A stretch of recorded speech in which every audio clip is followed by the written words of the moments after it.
ocurrió en mi caso Sí. no solo quedó en el potencial de los perjuicios, sino que ocurrió de manera concreta. O sea, Sí. yo recibí muchísima agresión verbal, Sí. no solo por intermedio de las publicaciones que se hacían en redes sociales y en los medios de comunicación, sino recibiendo directamente, incluso hasta habían personas que se habían tomado el trabajo de conseguir mi número particular para insultarme, para amenazarme. La situación fue realmente violenta y preocupante, no solo amenazándome a mí, sino también amenazando a mi familia.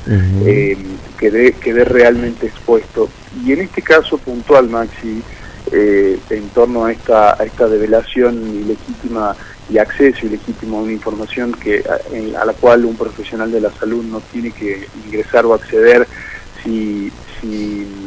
no tiene una injerencia y una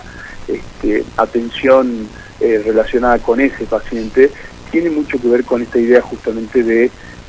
hacer un poquito de justicia, al menos en este aspecto, de que cuando una persona, por su función, por su tarea en el ámbito público o privado,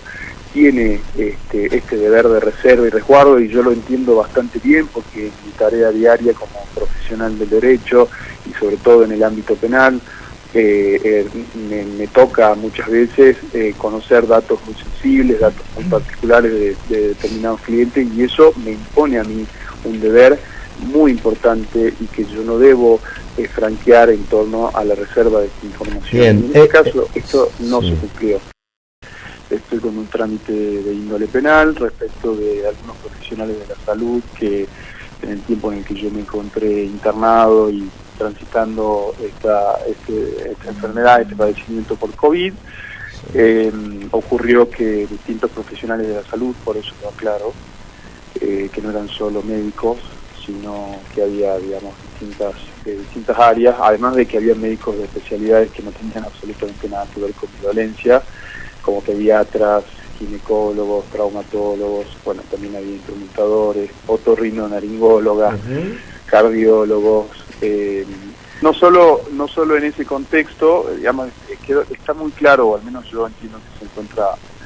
sobradamente probado, y bueno, para eso va a ser justamente el juicio oral al que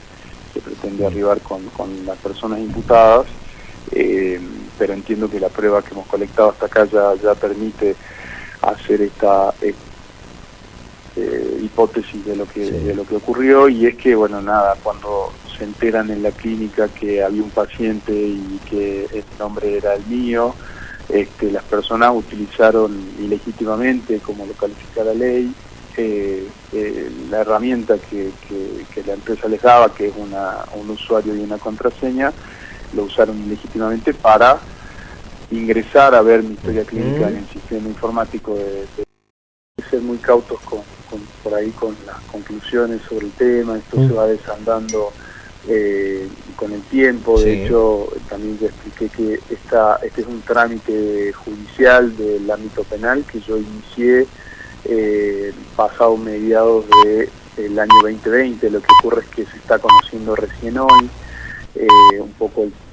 la sustanciación de este trámite, este proceso judicial, pero en verdad ya lleva su tiempo. Y bueno, es un poco una interpretación que puede hacerse desde la lógica en torno a que, al margen de tener, digamos, profesionales y dependientes, digamos, incumplidos, si se quiere, o que han decidido franquear no solo las normas de la ética, sino también previsiones de tipo penal, como en este caso, siendo que estas personas, se supone, han sido elegidas por la institución, por la clínica, el nosocomio, de manera específica para que cumplan su tarea, y si lo hacen de manera inadecuada,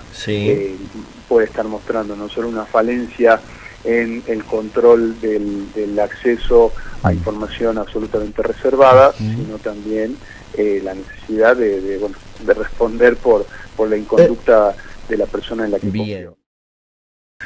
Si bien trascienden a los medios de comunicación y son temas de interés general, y entiendo que por eso digamos, es adecuado, digamos, otorgar algunas entrevistas y poder dejar en claro cuáles son los aspectos que desde mi posición deben quedar aclarados, porque esto es un tema muy personal, pero que lamentablemente trasciende por este interés público que provoca. Pero fueron varios, sobre todo los medios escritos, y en ese sentido, digamos, no voy a hacer, o mejor dicho, te voy a responder de modo inverso. Debo decir que creería que el único medio escrito que no tuvo desatinos en torno a mi caso fue el diario El Tribuno. Después el resto de los portales informáticos de locales, la mayoría estuvo realmente mal, incluso sacando notas. Había una nota, todo esto ocurría, Maxi, mientras yo estaba internado. Yo estuve 24 días internado, aislado, sin poder tener contacto con ninguna persona, más que con el personal médico que me asistía y los enfermeros. Era, digamos, natural y razonable, pero en aquel tiempo era, digamos, los resguardos eran realmente severos. Yo prácticamente estaba privado de libertad, yo no podía abandonar la habitación donde me encontraba, totalmente solo, y en ese lugar yo tenía que leer las barbaridades que se decían, las mentiras que se escribían de manera muy liviana. Se hacía referencia, por ejemplo, a que el colegio de abogados o la caja de abogados iba a sacar una especie de subsidio para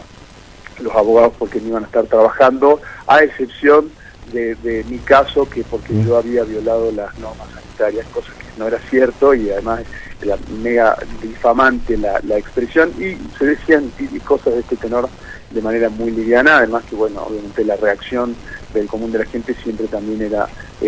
una postura o una reacción muy violenta. Después, por suerte, se demostró que lo que yo decía desde el minuto uno, que no había incumplido ninguna de las normas sanitarias, que había hecho las cosas como debía hacerlo. Pero cuando esto se conoció casi 8 meses después de mi llegada a Salta, casi que se enteran muy pocos, ¿no? Cuando las buenas noticias corren, pero en aquel momento donde se tergiversaba, se inventaba y se decían un montón de locuras respecto de mi persona y de mi actuar, eso fue lo que quedó muchas veces redundando o circulando como mala información. Y todo esto, creo que